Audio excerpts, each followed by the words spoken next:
Ed, it's just wonderful to talk to you. You come recommended by a friend, and this is a bit of a magical mystery tour from me as well, because I haven't yet had a chance to look deeply into these wonderful books. Your latest is this one, Transcending the Illusion, and you've just given me these, and what I would like to do is a series of discussions with you both, because I think at this stage, Kiwis in particular need to know, beyond all the confusion, where can this be taking us as humans? And human beings need to be given hope. And so the friend you recommended said, oh yeah, these two will tick those boxes. So I looked just now before we went to air. You gave me this book, Anne, and I opened it at this. When we truly believe that we are totally supported, nurtured, and taken care of at all times, we will be. Anne, how did you come up with this book of the most beautiful ideas that would offer any desperate Kiwi absolute hope? How did you come up with this? These first two books were from a series of lectures that I gave while I was teaching yoga. I used to give a little 10-minute talk with each class, and so these are like the talks that I would give in the class. The little sayings just dropped in over that 7 years. They just drop in and they'd be like little pearls of wisdom. There's 24 of them in there, of course. I think they're beautiful. Absolutely beautiful book. And you said when we open it up, and we'll show some pages. I mean, here's another one. When our imagination of the future is as strong as our memory of the past, we are free. That's correct. That's so beautiful. As long as we imagine a beautiful future. Well, they're just asking you to live in the present moment. Yes. And remember in that moment how we should be and how we can be and how we are. Explain that more. So there's a way to live that's very light and harmonious and positive and bright. And if we remember that and keep that in our awareness, we can stay there all the time. The problem, of course, is we get distracted and we get pulled this way and that way, and there's interesting things happening on the planet at the moment.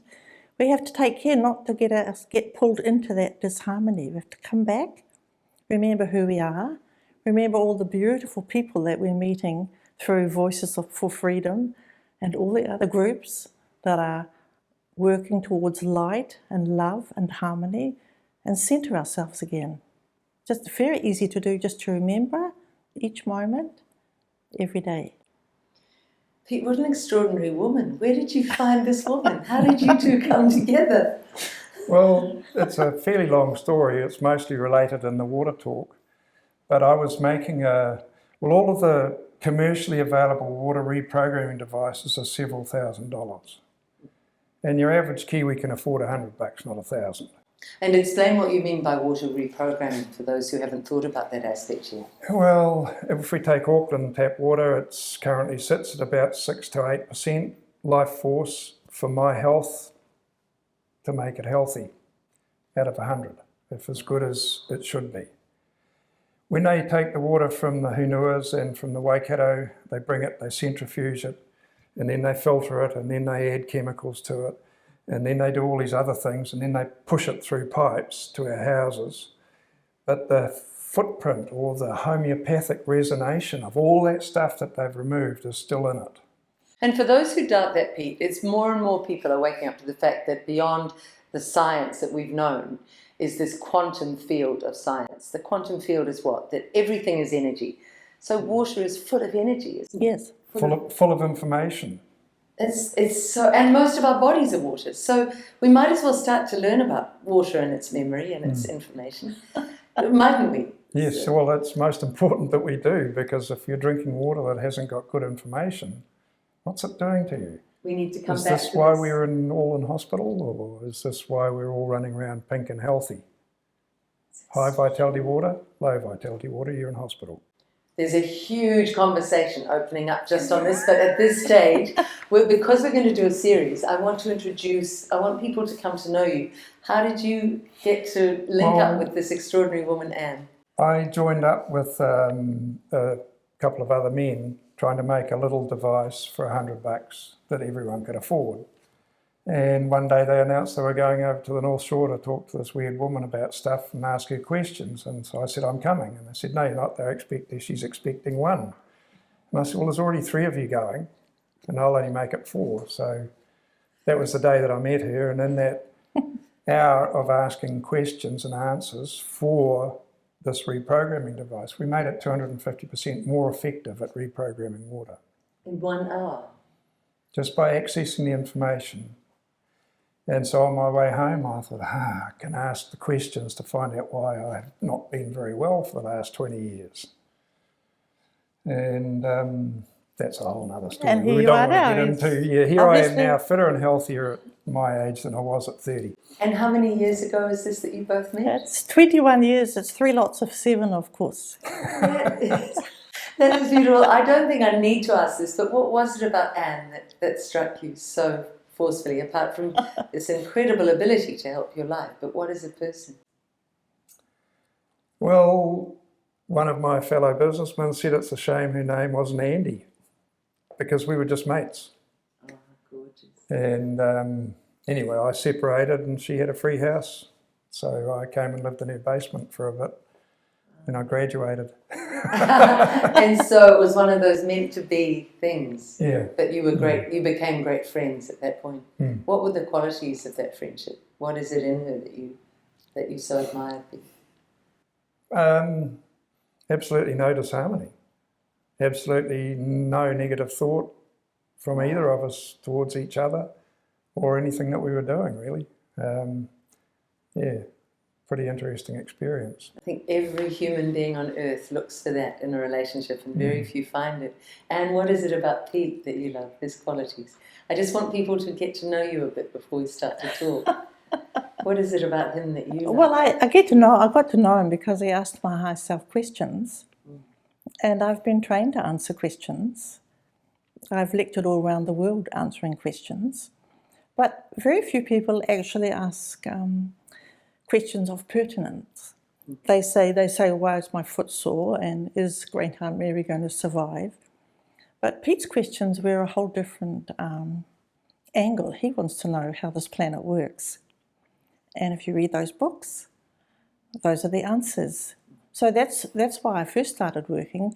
When I started working with him, we realised we had to make notes because we couldn't remember all the answers because the downloads came so quickly. We had a little pocket recorder, and then Pete would type it. But in the interim, I like him because he's fun and alive and vibrant and outgoing. That's nice to know. And he's still asking questions. One of the silly questions that I asked when I was trying to actually get started on a line of questions is, why is the sky blue? And the answer that her higher self gave was, if you bend light at 6.5 degrees, you get sky blue. She happens to have a son with a master's in physics, particularly bending light with lasers. And so I said to him, how do you get sky blue? He said, you bend light 6.5 degrees. So we got it both ways. And I'm a skeptic, so I like to ask someone else to get a confirmation, or go out and do it myself to get a confirmation. And for that one, I was doing a subdivision in the Waikato, and the first people that built houses spent $1 million building their houses. And when people spend, this is in the early 90s, when people spend $1 million in the early 90s, the first thing they do is take away the gate. And I was running sheep to eat the grass, to keep the grass short so my victims didn't get wet shoes when they were looking to buy sections. So I asked Anne's higher self, and I'm sending the sheep up the road, how do I stop them going into these gates? And she said, tell the lead sheep to go to the gate that you want them to go into. And they did. That's stunning. We interviewed somebody who works with horses, and she's able to talk to the horse through her mind, and we'll put that up, Rosemary Wyndham-Jones, and it was tangible when we were there. You see, people have been sceptical, that word sceptical or dismissive of the miracles that are around us every day, Anne. But something's happening in all this darkness and all this being coerced and losing people, losing our sense of selves, losing our freedoms, losing. But something's being birthed. That's what I feel, and many others. Do you feel that? Yeah, we agree. There's quite a lot of information in there. Our solar system takes 26,000 years to go around the galaxy. That's actually scientific. But now my higher self information is going to come in. So as it's moving around the galaxy, the solar system moves around the galaxy, it moves through different dimensional realities. So at the moment, obviously the planet's in the third dimension, but we're about to move into the fifth dimension. So this is the whole solar system is moving into the fifth dimension. That includes our planet. And it should include humanity. So this means that humanity as a whole has the potential to lift, to develop their inner awareness, and that we call it the higher self, their inner attunement, their inner understanding. It has the potential to lift humanity so that we can move gently and harmoniously into the fifth dimension. So because this huge potential to lift is there for humanity to lift, there's the natural opposing force, which you always have in three-dimensional reality, which is trying to resist it. So we have the light and the dark, and they are opposing forces. And so the more we have the potential to lift, then the more this happens. The information we've just received really recently is that on Sunday, the scales are going to tip at last. So we're watching with great interest to see what happens there. What interesting timing. Sunday in early June 2022. Well, 2 weeks ago they said you've got 2 weeks and it's probably going to get worse. But you were saying it could lift. It could become... It'll start lifting. It'll be easier for us to live with joy and with happiness. But will the challenges be stronger equally? They'll start to fall off. Wow. Because we're becoming more fifth dimensional than we are three-dimensional. This is the solar system is becoming fifth dimensional. So many questions in here. You have no idea the self-discipline to stay silent. Pete, what do you want to add? If we can go back a little bit, maybe 30 years, when you first heard about the indigo children. For people who don't know about that, I've heard about that. These unusual children with great awareness. They're unusual to us older people. And so because I'm a skeptic, I buy books and read and research, and I found this fellow Gurdjieff who died like 1920 or 30. Not really that set on it, but he wrote one particular book, and in his book he said that not everyone has a higher self. He's writing this in like the 20s or maybe earlier, the 1920s. 100 years ago. Not everyone has a higher self, and then he described it as being a horse, a cart and a driver. You know, the horse just wants to eat the grass, the cart just gets towed wherever it's towed to, the driver just wants to get home for a beer with his mates. So the driver, of course, is the intellectual body, the horse is the emotional body, and the cart is the physical body. So the driver just wants to get the trip done so he can go and sit in the pub and relax. The horse actually wants to eat the grass, it doesn't want to pull the cart at all. And the cart just gets towed along. This is in Gurdjieff's book, it's very clear. He said to get all those three things working together, you need like a boss or a manager. And of course that's the higher self, get everything working together as a unit. That's beautiful. And when you said right at the beginning, I just have these little messages. To write this book, I have these messages. So is there, for someone who's never accessed this material, would you say it's like there is another part of us? We have a busy mind. But is there a soul, some people call it a gut part that just, what do you call it, a gut that talks to you? Well, the gut is questionable because often that can be coming from your subconscious rather than from your higher self. It doesn't mean that it's wrong, but it may not be right when it's coming from the subconscious. But when people say have a gut feeling? But when it's coming from the heart or higher, that's from the higher self. Beautiful. And so that's always going to be right. So you just check how you feel and where you feel the energy is coming from, and then you know it's from the higher self. So, Anne, it takes sitting with ourselves or walking quietly or turning off all the devices. What does it take to access this? It just takes practice, and it just takes a little bit of recognition about this other aspect of us. I wanted to share, I went to the first Voices for Freedom meetup just before the lockdown. It was a tiny room and we were packed in there. This is 2 years ago. Yes. And there was a nice young man sitting next to me and he said, I'm just not having the jab. And I said, well, I'm not either. And then this woman comes and stands in front of us. She's a bit more flamboyant than we are. She says, there's no way they're going to come near me, she says. So where is this knowing coming from? It's not coming from our intellect. We have lots of intellectual and emotional reasons not to have the jab now, but 2 years ago we didn't. Where has that knowing come from? Where does that come from? It's with us all. Everyone who's 90% of people who are jab-free, they're just not having it. It just doesn't feel right. It doesn't sit right. Now we have a lot of reasons. 2 years ago we didn't. But we all followed this inner guidance, this inner awareness, this inner knowing. And we're just asking you to listen to it a little more. The more you listen to it, the more you recognize it, the stronger it comes. And this is, I have to put this question in now because I was talking to someone the other day who was saying, how do we bring back those who may have had 2 jabs and know they betrayed that place in themselves? And my heart just filled with compassion because first they have to admit, I mucked up. I believed someone that perhaps I had a knowing that I shouldn't have given my power away like that. But I went with it because it seemed easier and it seemed I just want to get it out. And now they're regretting. How do we love them and bring them back? Well, they have that knowing that they shouldn't have had it. All they have to do is bring themselves back and sit with their knowing again.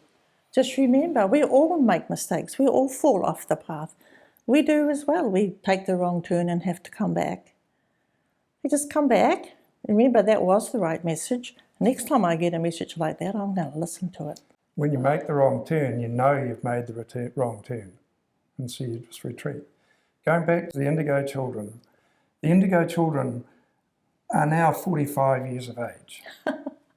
And so anyone that's 45 and under, and anyone that's 46 and older, the 46 and older are the people that Gurdjieff's talking about that don't have a higher self. 20% of that population have a higher self, and only 5% use it. 45 and under, 80% have a higher self, and 80% of them use it. So this is the evolution. This is the evolution of humanity. This is where we are going, where we all have this gift and this potential to live with our inner knowing and our inner understanding. But the problem is that it's not really accepted out here. You know, we're told we have to live like this, we have to live like that, we have to go to work. And we forget to take time and to remember that there's this other aspect of us, but it's becoming stronger and stronger. This huge upsurge of under 45-year-olds, they're becoming a force to be reckoned with, of course. In the first love letter I put out, just because my heart was aching so much that day and I couldn't take one more day of it, and I spoke everything that felt true, including the fact that I felt that earthquake when she declared we must all have these jabs and we couldn't go to a gym or have a haircut or anything. Yeah. And I said that earthquake was as if Papa Tunuku, Mother Earth herself, was crying for us. Of course, partially, I'm a poet and I love beautiful writing. Partially that was a metaphor. But partially I knew it to be a truth as well. Yes. And I say that now because I've been so ridiculed for that they put out that as a ridiculous thing. I must have lost the plot, I must be a crazy woman. But we are moving to this place of connection with our nature side, with our Mother Earth, with our Rangi, our Sky Father. Māori talk about it, every indigenous population talks about this. But if you're white and you dare say that, you have to be crazy. Yes. We're so out of touch with these forces that we used to be so connected, didn't we, with our water, our land, our air. Yes. Yeah. What happened? Yes, we all used to talk to our animals 200 years ago. For some reason... Education happened, I'm afraid. Yeah. We've forgotten. It's like the intellects come in and overpowered that natural affinity that we have with nature and with natural living. And that includes our own true nature, this higher self you talk about. Yes. Why do you say education, Pete? Take us there. Well, one of my favourite people is a man by the name of Victor Schauberger. It's wonderful. And he declined his parents' offer to go to university. His brother went to university, but he didn't. And Victor Schauberger stayed in the forest and studied things that still to this day cannot be replicated. Not because they've been suppressed, it's because no one can think the way he thought. Like his flume that he designed to bring logs out was shaped like the way that a snake moves, and he set the water down it to get the logs out for the crown prince or whoever, whose wife was a gambler, and he needed some money, and so he needed to log the backcountry. And he's got his flume built, and he sends the first log off, and it gets into the flume and then sits down and doesn't move. And he's like, oh my God, and he sits down on a rock to ponder what's going to, because he's coming tomorrow, and he sits down on a snake, and he gets up and flicks it into the lake. But the snake, instead of just swimming like this, it also does this, right? So it's going side to side, but it's going up and down. So he got a whole lot of kindling, and he chopped up the kindling and got his men to nail it on the flume. And by 7 o'clock the next morning, they got that done. I wonder if that'll work. And they logged out millions of feet of timber because the water had to buck as well. This you cannot learn by going to university, I'm sorry. This is nature and observing nature. And feeling. Yes. Is it being still? Does it require a stillness? For someone who's constantly looking at their phones and busy and stressed and just thinking about tomorrow, how does someone get even close to that, Pete? Do they have to sit and become a guru, or can you do it little by little? Definitely don't have to become a guru. No. I think the more that you practice, like, for instance, when I was first in Anne's home, I watched her hang out the clothes, and like most normal people keep the clothes pegs on the line, but she doesn't. She picks up a armful of washing and a handful of pegs and hangs them out, and when the washing's all hung up, she goes inside with no pegs left because she's online. So I practice that when I'm crawling around under a house that I've shifted and I have to screw on nail plates. I just grab a handful of plates and a pocket full of screws and go about it, and hey presto, ran out of plates and screws and had finished. So everyone should be doing this day to day, minute by minute, second by second. But we don't. We get up in the morning and we do an hour's meditation, stilling our minds, centering ourselves, and then we go and make tea and things, and we forget all about that because we've done our hour. Sorry, an hour doesn't cut it. 24/7 cuts it. So your point with the washing was she's so present, or you under the house. What is that, Anne? Well, I automatically, I say my higher self picks up the right number of clothes pegs.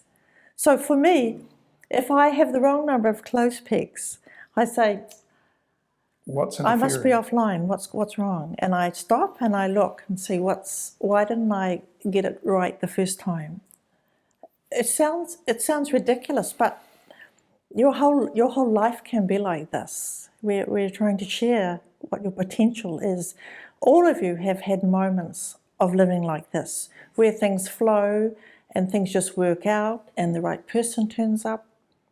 When you place your attention on that, and when you recognize it, it empowers it, and it happens more and more and more. It's just that easy. You just have to recognize, wow, that was a nice little coincidence. It's happened again. Not, wow, that was a little nice coincidence, and what have I got to do next? I remember You hearing need to acknowledge it. A definition of coincidence mathematically is the perfect mathematical meeting of 2 points. Of course. It's not a random act. Yes. But we were talking about synchronicities in the weekend at the Regenerative Agri conference, and Farmer James is marvelling at the number of synchronicities. And I said to him, it's as if the universe keeps telling him you're in the right place. Yes. You're doing what you're meant to do. But what about that person with that busy, busy mind? Because it's the mind. Isn't it funny that as humans we have to not battle our own mind, we have to, what's the word for it, Anne? Is it befriend this busy mind that possibly did come from all that education which took us out of our connectedness with ourselves? Perhaps the first thing is to recognise that you've got a busy mind, because a lot of people don't even stop to recognise that their mind's running away, and they never actually take time to go and stand on the grass or look at the sun or go out and stand in the moonlight or feel the wind on their face. They're so busy that they've forgotten. They just need to remember that there's more in this busy mind. It's what I'm saying sounds ridiculously simple. It's just remembering there's this other aspect of you all the time.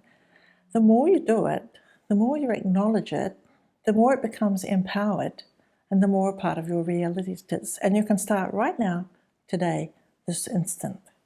So, Anne, is there, you say it's simple, but is there something simple that we could just offer to people watching this, who are beginners or intermediates or advanced, but just something we could all, watching this, stop and do and just feel that in our bodies? What would you say? Yes, there is something very simple you can do. You just get your cell phone and you set it to bleep every hour on the hour. So every hour on the hour it bleeps. Or quarter past, it doesn't need to be on the hour. And you just recenter yourself. It's quite a challenge because you can just, and then keep on going. You don't say, oh no, I'm going to do that when I've got time. You just stop and remember the higher self. And then carry on. How beautiful. Is it a breath or is it a... It's a thought. It's just a thought. It's just remembering, pulling your focus back to your inner awareness rather than whatever you're doing. And if you do that for 5 days, every hour on the hour, and you know families have done it all night as well, with the kids waking up and telling their parents, it's just bleeped, Mum, you will be amazed at the difference because you suddenly realise that it's actually really easy to do. It's so simple and so easy. Just every hour on the hour, but you have to do it on every time it bleeps, not like 5 minutes later. Just. What about those who are like Pete, sceptical and go, I don't have a higher self, I can't feel a higher self, that doesn't feel real to me yet? Is it just fake it till you make it? Just, I'm going to ask, do you ask that higher self?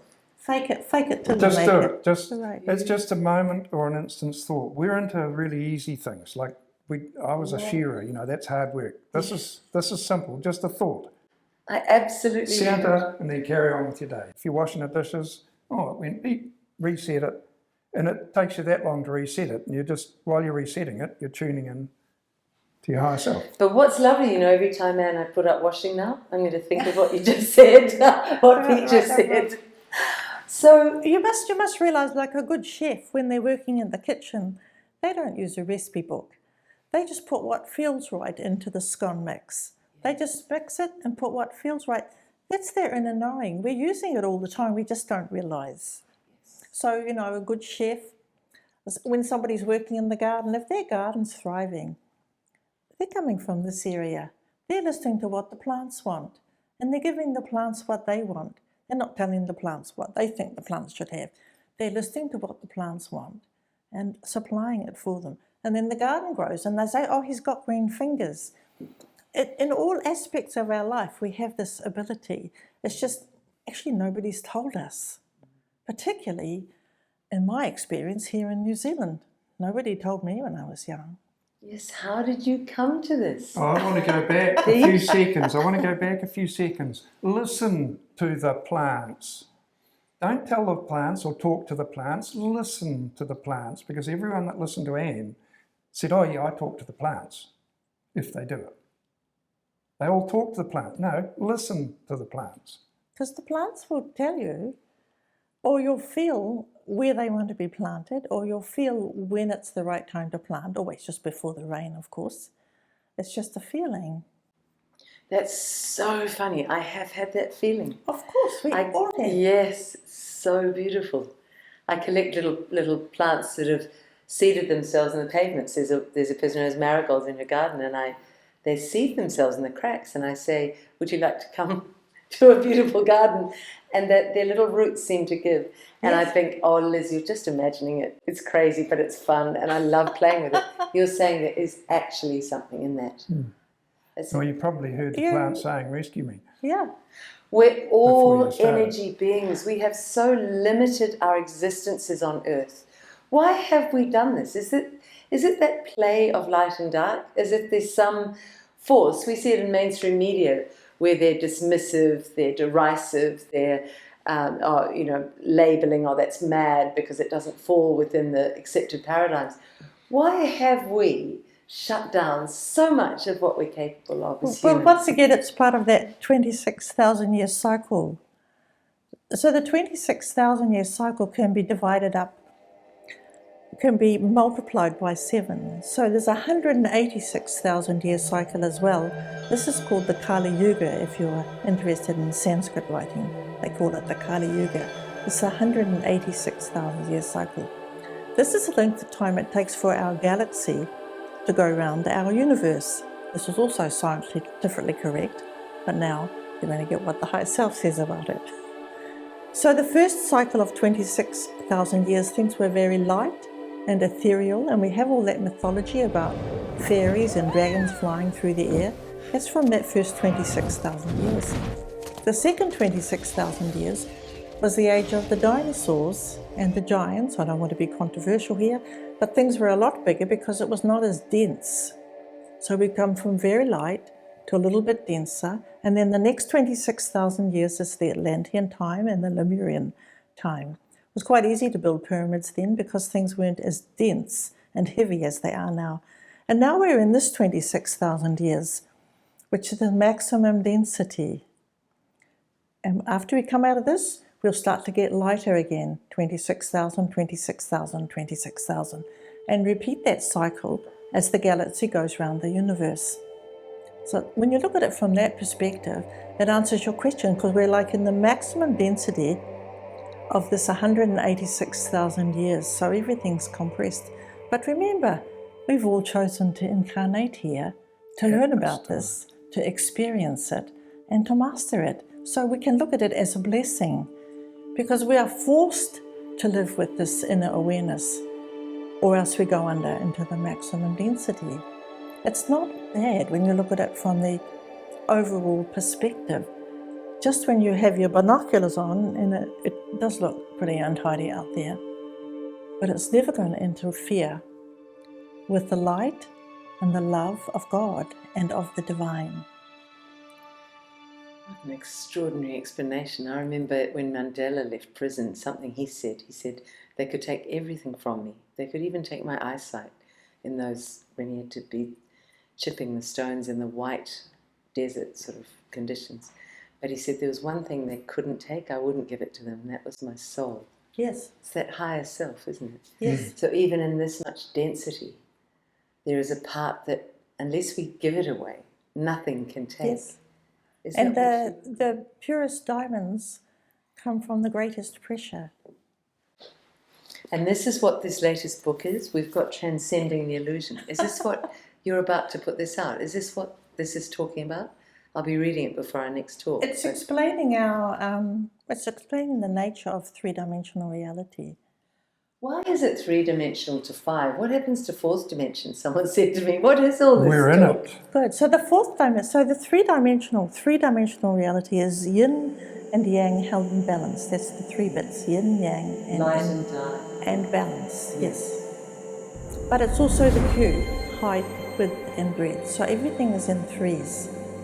The 4th dimension is the etheric levels, the parts, the energy that's between the Q. It's between the atoms, between the electrons and the protons. That's the etheric, the energy that doesn't have form, that doesn't have an energetic structure or an energetic vibration. That's the etheric level, that's the 4th dimension. The 5th dimension is the higher self energy, the overlighting energy manifesting on an individual basis with each individual human rather than humanity as a mass. So that's the 5th component of 5-dimensional reality. When you say manifesting within each individual, is that where that freedom of choice comes? We can open to it, or we can shut ourselves away from it, or do we not go into that? We from this 3rd dimension through the 4th, this is where choice is, isn't it? Whether people will open. It's not inevitable that everyone will open to it. There's always a choice wherever you are, to live with the higher self or to not live with the higher self. It's your only choice, whether you're 5th dimensional or 3-dimensional or 1-dimensional. What happens, Anne, to someone like the Prime Minister, who many Kiwis feel now has lied to us, has taken some very dark choices in her life, has chosen to hurt many, many people and ignore them, and I'm interviewing those people. So there's times of great anger in me towards her, and I think she must be made aware, and she must pay a price for all the people she's hurt. And then other times, I guess the higher part of me goes, it's not your business, Liz, what happens to her. She will Yes. learn her lessons and be taken care of. What does happen to someone who makes those dark choices to hurt others? I would agree with you. It's not my business, and it's not an area that I should focus on. I should focus on the people that are in the light, like yourself, who are supporting and enhancing all the people that are living with their inner awareness and with their inner knowing. It's better to put our energy with those people rather than with the people that are not doing that. If you spend too much time there, you get pulled into that. We don't want that. So it's where we put our energy. It's Yes. so crucial. Because there's this huge group of people, this groundswell of people standing up and speaking out. There's people standing up with mics and speaking in front of huge crowds, and they would never have done that 10 years ago. It's extraordinary. We can support them and uplift them, put our energy to them, and it empowers them. Does it amplify that? Does Yes. it produce more of that? Of course, yes. How did this happen, Pete? When you met Anne, did she connect with her higher self this easily?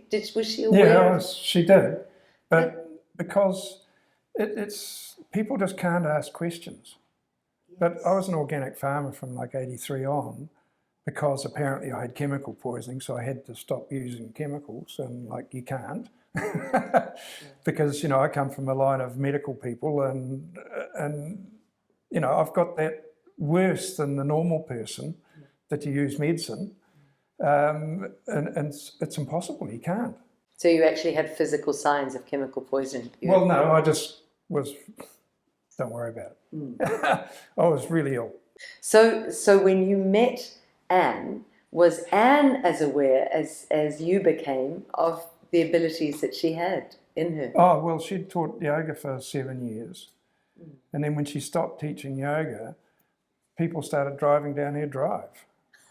Yeah, to listen to my higher self, I was very shy and very nervous, and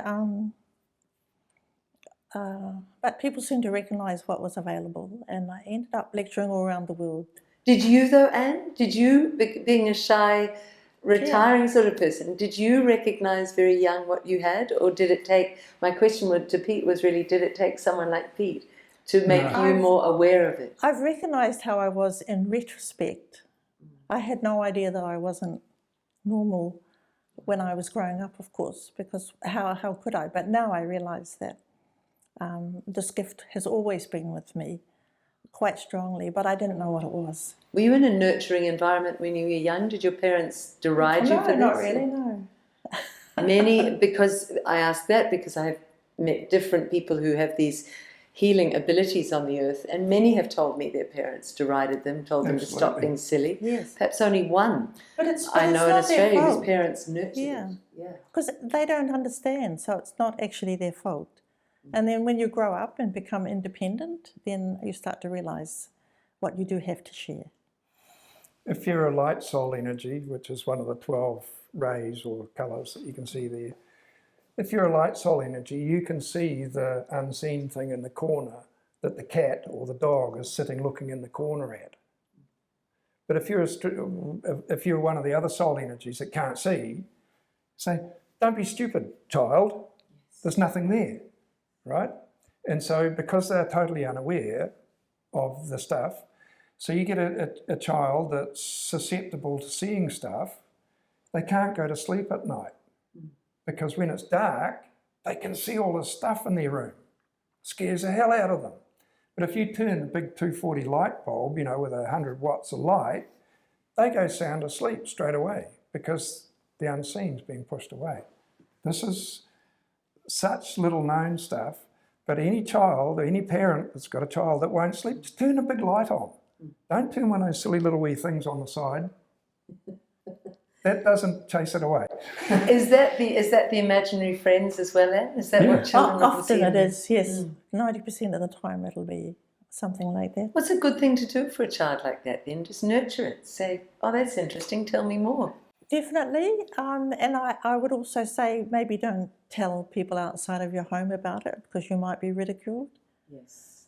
But here in home and with your family. I loved what you said, Pete, that the indigo children who are now 45, they have awareness, but I'm a little bit horrified that many of them have given in to the coercion of the government, and I can't put those two things together. That's down to our modern age with screens. Right. They're too busy doing this. Are either of you on screens? Well, yes, we're on Zoom regularly with people all around the world. You want to see my phone? It's a flip phone. And very interestingly, it's rung twice in the last 2 days, and both times when we've been on Zoom, and our phones never go when we're on Zoom. What are you meaning by that? That means It was something interfering with something out of calls. order. Yeah. So we have is it Ethernet cables in the house rather than having Wi-Fi, which means it's a little bit untidy up there because there's cables running everywhere. And why is that, Anne, for people who haven't I think thought that about that? the Wi-Fi potential, that energy, is just one more form of pollution that we don't need to live with. The other thing is we discovered that contact energy will allow you to remove your smart meter. I'd really like that information out there. So they come and they take your smart meter off. And you have to pay like a few $100s, and then they come and read your meter every month or so. And why not a smart meter? Well, it's the same thing. EMF. There's vibrational frequencies coming through there that are not necessarily harmonious to our health and well-being. Can they And it's cause just- real health problems? For some people, they do. Some people are more sensitive than others. So if it affects some people who are more sensitive, it's affecting all of us a little. So we just try and keep things as etherically clean as we can. It gets back to what you were saying in this density. There seem to be, and many people who are waking up are saying, there seem to be so many things wrong with the world. Why is Yes. the Auckland Council spraying glyphosate still on Yes. our burns? Why are we having these smart meters, and many people are wanting to investigate 5G a lot more? It feels as if just so much is being misguided. And where do you see this finishing? Where do you see this dance of I just light think and it's a dark? pressure cooker, and the strongest diamonds come out of the most pressure. We're just in a pressure cooker at the moment, and it's getting worse. Is it going to get a lot worse? Do you feel? Well, my higher self said it's going to start changing on Sunday, and then it said it's going to be 6 months of gradual improvement. Wow. Pete, what do you feel And about this, Well, you see, I've listened to these predictions for 20 years now, and I've seen a lot of them come true. The first one, when she told me about the colours that you can see on the front of that book, it was in the early 90s. She said, how do I know if what I'm lecturing on is correct or true? Because she's downloading it. It's not knowledge that she's got in her head, it's being given. And she told me that she would see this flat rainbow of these mysterious colours. And we'd been for a road trip with an 80-year-old in the back seat. This is a wee while ago when we were young people. And we'd been right up north, and we pulled into Kerikeri and, sorry, not Kerikeri, Waipu. down Waipu to have lunch. And I thought I could see what Anne had talked about. And so I drove straight through the town and out to the coast. And I parked up, and Anne and the old fellow in the back's like, what are we doing here? I'm not telling you. And then after a little while, I looked and neither of them were wearing sunglasses. And John, while he's nearly the same height as me, but he was slouched down in his chair. So he was looking through the windscreen below the band at the top. And I had sunglasses on. I was seeing, like that's where I sit in the car, I was looking through the top band of the windscreen. And so I gave my glasses to them and I said, so sit up and look through there and then tell me. And they saw the colours that are on the front of Can we Stu. see on the cover of this book the significance of that, Anne? Well, they're the fifth dimensional energies. So we all know what the rainbow looks like with its 7 rays and its 7 colours. So in the fifth dimension, there's going to be 12 rays and 12 colours. They're beautiful, and they're starting to appear in the sky in the little fluffy clouds close to the sun. And they're becoming more and more easy for us to see on a daily basis, especially around midday. It's a lovely clear blue sky and a few fluffy clouds. And there they are, you can pull them out. Do you need sunglasses on? Occasionally I can see them without them. But better to have sunglasses. When Ian's son was graduating with his light thing, we went to have sandwiches and things with the professors, you know, and I got my flash suit on and got my sunnies on, and I walk outside because, you know, gee, look at those colours up there. And the professor came out. And I said, here, put these on and tell me what those colours are up there. And he looked at them. I said, can you see them? And he said, He gave me my sunglasses, and he actually left the building. This is my problem. When I have someone who has the ability to explain something to me, it scares the hell out of them. Like, why did he leave? Why didn't he say something? Why is he no longer curious? Yes. Yeah. And so we then were told that you can look up a certain form of cloud. And so I looked up this form of cloud, and I emailed this professor in the States, and I said, we're seeing these colours on a regular basis in New Zealand and in Australia around noon. And he emails back and says, no, you can't. You have to be in an aircraft at 40,000 feet above the Arctic or the Antarctic. And you have to have specialised equipment. And so I emailed back and I said, we have specialised equipment. They're called Ray-Bans. And that was the end of the conversation. Like, why didn't he say, how come you're seeing them, or what are you doing? You know, like, it's just so basic to me, and it's really disappointing that our people that we're supposed to look up at, the universities, the educated ones, the university, yes, they let us down. What has happened with our education? Can we see what? Well, I think the fundamental thing is you have to get peer reviewed to get a paper published, and they're all the peers that are reviewing it, and so people that think outside the box, as I do and Anne does, we can't get peer reviewed because... But anything that comes into the planet that's new, any new concept that comes into the planet, it's always very hard for it to be accepted. Pete always uses the example of the electric light bulb. That information was available on the planet like 10 years before it actually was put out into the public. And the actual person who invented it, he's just lost in the mire, because somebody just comes and develops and picks it up. So what's happening here is the planetary holographic reality doesn't carry this new information yet, because it's not held in people's belief systems. So people's belief systems and what they know forms a planetary holographic reality. It's all in that book. And that's what creates this reality. And so when we bring something in new, it's like people can't recognize it or remember it or understand it, and so they just back away. Give me an example of where, so that holographic description you gave is, it's as if I open to a curious idea, I open my mind, you open yours. There's a linking of those thought atoms in a way. If we're painting that, we almost hold hands in our thoughts around the planet eventually. Where's an example of where a new idea like that took off? So when we get enough people all thinking the same thing, then it manifests. So there was a book written many years ago called The 100th Monkey.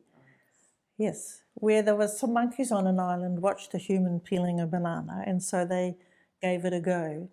So eventually the whole island, all the monkeys on that island were all peeling the bananas. And that was enough banana peeling energetic potential for monkeys to become a planetary holographic reality. And all the monkeys started peeling their bananas globally.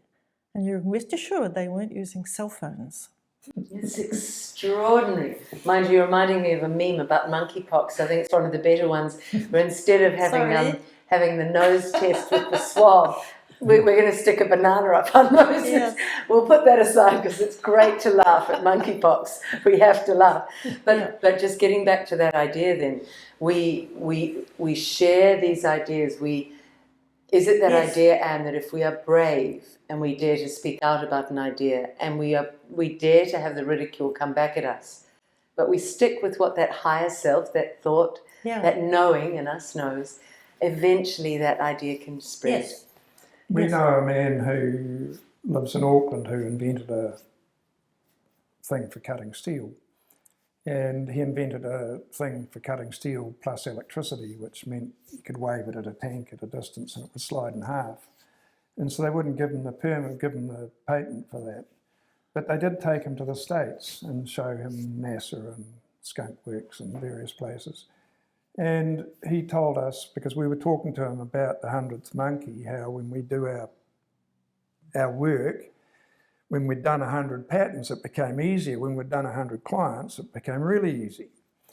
And so he told us this funny story. He said he was at the place where they were making stealth helicopters, and they had 3 sitting in the hangar, and they were going to test fly one on this particular day that he was there. So he was in luck. And the guy said, we've learned if we build one and test fly, it always crashes. But if we build 3 and we leave 2 sitting in the hangar and fly the other one, it flies. So this is creating the hologram to hold it together for something that is entirely new on the planet. That's fascinating. Why, Anne? Why does the 3 make such a difference? Well, it's not just the 2 on the ground, it's all the engineers and all the staff and all the focus, and they can see it and it's real. And it builds that planetary holographic reality. And they're holding less nervousness because they've now done 3 instead of just 1.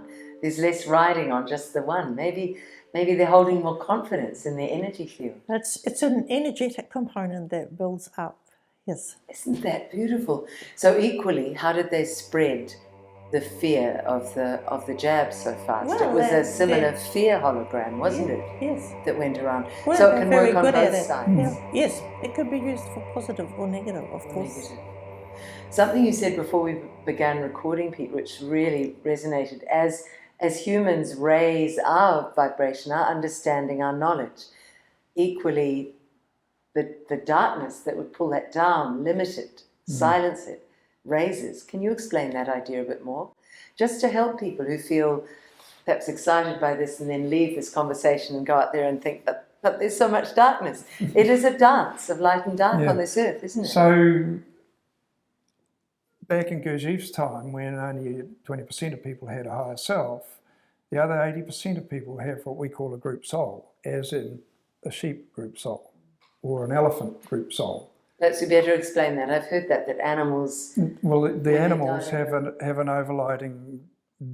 They have like an overlighting group higher self energy that sustains them. As opposed to... Individualized. Individualized, which is us. Yes. If we and are. as the people in that group evolve, they evolve to the point where they can have their own individualized higher self-awareness. So back to that explanation, Pete. And so eventually they get to having a higher self, and then they might have 5,000 incarnations to get to be able to walk on water or become Christed or Brahma, Buddha or whatever master you like to name. The conversation is so rich. There are so many directions we could go in. I mean, already, Pete, I've identified for future conversations, the water has to be a conversation on itself, an interview of itself, an interview by itself. And I think that might be our next one. But for those who could be sitting at home watching this going, this is all too much, the 5th dimension, the energy systems. Can we get an example from one of you, say you, Pete, as a former farmer? Can you take us to animals that use this energy system effortlessly, magically? Something that will show people there is already this magic working beautifully in the animal or insect kingdom. Can you think of an example like that? That's a bloody curly one. Bees. Well, bees, yes, bees do. Bees, they work as a hive, and they go off and look for nectar sources, and they'll come back and they'll do a dance on the entrance, and they dance around, and one says, I've found apricot flowers at this one tree, and another one says, I've found a whole lot of purudikawa flowers, flowering right now, incidentally, just over there. And another one will say that they've found some mangrove flowers, and they describe how much there is, and then the bees go and pick that particular quality of flower that there's a lot of. I've seen footage of those bee dances. It's quite extraordinary, and you do wonder What are they doing? What are they Yes. communicating? What is that, Anne? Is it energy communication that we're talking about with them? Well, it is a group energy, and they're all working together on a frequency level. The whole hive is split up into drones and worker bees and the home bees that stay at home and look after the hive and the queen bee, and they all work together as a unit. It has to be done with a form of telepathy. It has to be done on an energetic level. Is this where, Pete? One of the most startling things for me is I used to keep bees in the 70s, and they were very dark bees, which meant they were extremely wild bees, and they used to produce a lot of honey, but man, they could sting. And then I worked out that on some days I would light my smoker and pull the hive completely apart and put it back together and even never use the smoker and not get a sting. And another day I would go down there with the smoker and I'd puff smoke everywhere and I'd get stings all over the place. And then when I got really unwell, and I walked past 10 metres away and they came out and stung me. So they know what their owner's doing. And just recently I've been going out with a professional beekeeper to try and look and learn. So I'm watching what he's doing, and he's making me do what he's doing. And we've been through, I don't know, perhaps 150 or so hives together. And got a few stings the first day, but then I did wear shorts and I did wear just sandals and I did have a short sleeve shirt on. But the next day I went out, I didn't get any stings. And you put that down much more to your energy then. Is that what I'm picking up? Mm. Your energy when you were sick, they could sense it and... Yeah, no, they sting you. Mm. Fascinating. Yeah, they keep you away from the hive. Oh, because they don't want someone unwell nearby. It just doesn't feel good. Yeah. How incredible. Anne, is this where we could potentially move then as a species? Let's move out of the world we're in now and what we are moving into with all this beautiful light change that you're talking about. But what else is it in our human communities? Oh, I don't think it's a potential. I think we're doing it. I think these group meetups that we're having with Voices for Freedom and the time down in Wellington and these meetups, we've all formed our own community. I'm amazed at what's already happening in New Zealand. I'm sure it's happening all around the world. I think it started. We just need to be together. We like being together, of course. And we need to share our knowledge and our learning because each individual's got something else to bring to the group. And the energy is building. I don't have any doubt about that anymore. So Freedom Village was a really significant, Yes. it felt to me deeply significant. So Yes. many Kiwis say that is how we could live in Yes. community. Tell me more of what you picked up around that beauty, that love. Well, I was not there, of course, but I watched it with great interest. They're all coming from their inner awareness or they wouldn't be there. Even if they don't know. There's always a few exceptions, of course, but the majority of people there are there because it feels right.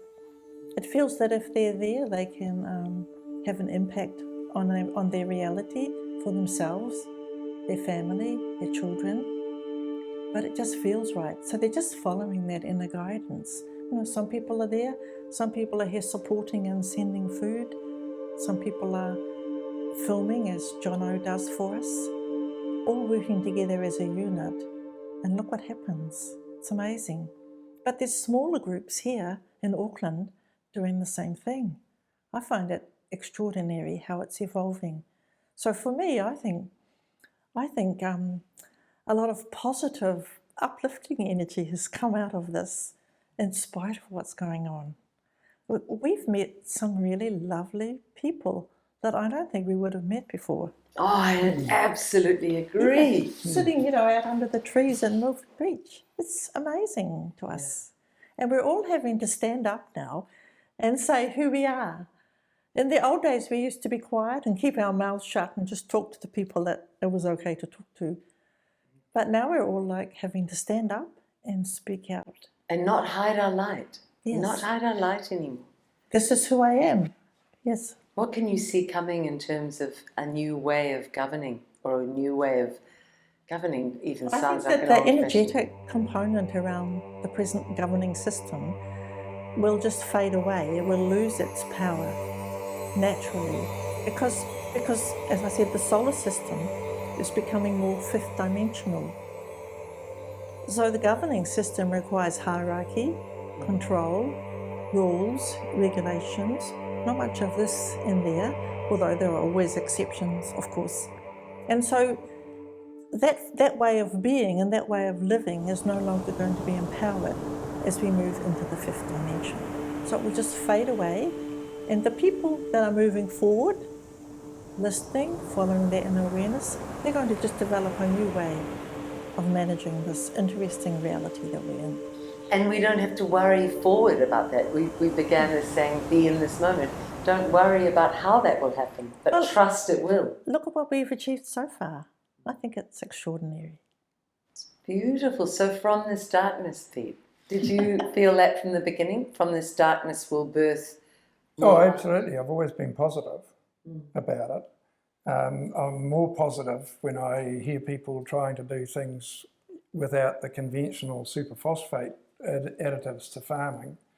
And yeah, it's just all growing. We talk a lot about that in A Matter of Authenticity, about different ways of farming. Yes. Could we sit and decide over the coming week or so a series of these conversations with different subject matter with you both, of ways to nurture the new New Zealand that is birthing? I would really love that. It's just fascinating. And I'd say here that we could ask for any questions from people who are watching this, who may want to send those in to us. You can send them to liz.gunn@freenz.org, and then we'll put them to Anne and Pete over the coming weeks. Be a delight to keep this going. Pete, already I want to talk water next time. Well, I want to close a little bit on, I planted 160 hectares of pine trees at Karapiro. And when we claim our carbon sequestration, we have to measure it. We have to get a professional to measure it. Well, you can do it yourself, but... So I engaged a professional who sent his lackey to do it. And he rang me and said, oh, I think he's made a mistake. I need to check it. And so he checks it and said, no, he's got it right. And then the next time I used a different consultant, and he sent his lackey, and he came back and said, I think he's made a mistake. And so I went with him, and after he'd measured a couple of plots, he said, no, are you sure you didn't plant these trees 10 years earlier? And then the third time I got it measured, I used a man from the South Island who's got a PhD, and he sent someone else, and they measured it, and he came back to me and he says, you are sequestering 200% carbon on the lookup tables. So I've asked Anne's higher self, how can I make my trees grow at their potential? Because I used my scientific measuring device called a pendulum, and it said I was only growing them at 46%, which is all of New Zealand's trees only grow at 46% of their potential. How do I make them grow at 100%? I rest my case. So we... How did you do that though? How did you... What were I stood up here and I said, grow you buggers. Basically... Serious? You did? You pretty much. You put the energy into that? Yes. Pretty much just asked for them to grow. I did do a few things, like I planted a puriri and a kaikatea and an oak tree in amongst the trees. Ah, you made some diversity in the soil. Only 3 trees, 160 hectares. It didn't make a lot of difference. Wow, or it could. We don't know. Well, yeah, so was it that, or was it because we actually worked with the Devic realm and got the Devic realm on side, and so we got our trees growing at 100%. Devic, how do you define that, Anne? This is the overlighting energy for the plant realm. So if you work with that energy and assist that plant energy, then really the miraculous occurs. We have so much potential. Humanity has so much potential, and we're right on the edge of it. It's just going to burst open. You see, it's endless curiosity, Anne, isn't it, that we need? Yes. I don't know about all these things, and I haven't read these things in a book. No, you're not But going what to. I'm doing is sitting with them and being curious, and I'm going to take them away and think about it. And when I come back and interview you again, I'll have other questions, or people watching this will. Yeah. And then there'll be those who go, that is too far out of my comfort zone and it does not exist. I will not believe it. There are those who do that around God and the divine. And I think that's okay too. They can do their journey their way. I can do mine my way.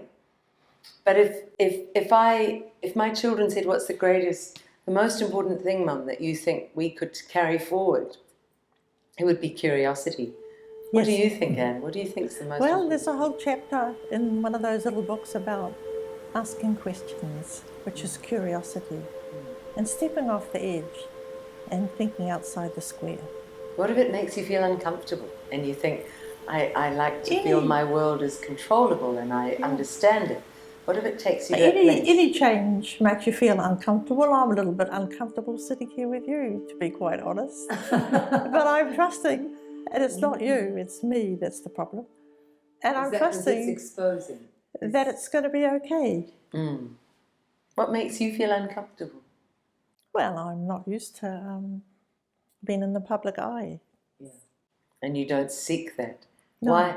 Why were you open to doing this today? Because I can feel you're not someone who would seek that out. Is it to help? My higher self says I have to do it, so here I am. Beautiful.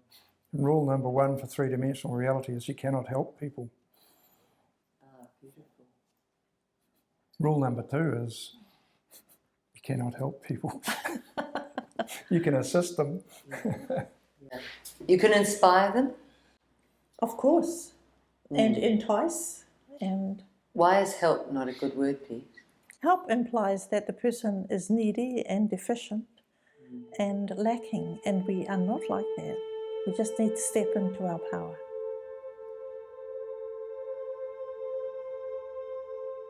So it's a really exciting future you see. Very much. For me, what's happening is so positive because my high self has been talking about these times since 1994. And we're like at the crunch point now before we break free, and it's all unfolding as my high self said it would unfold. And it's very exciting, it's very positive for me.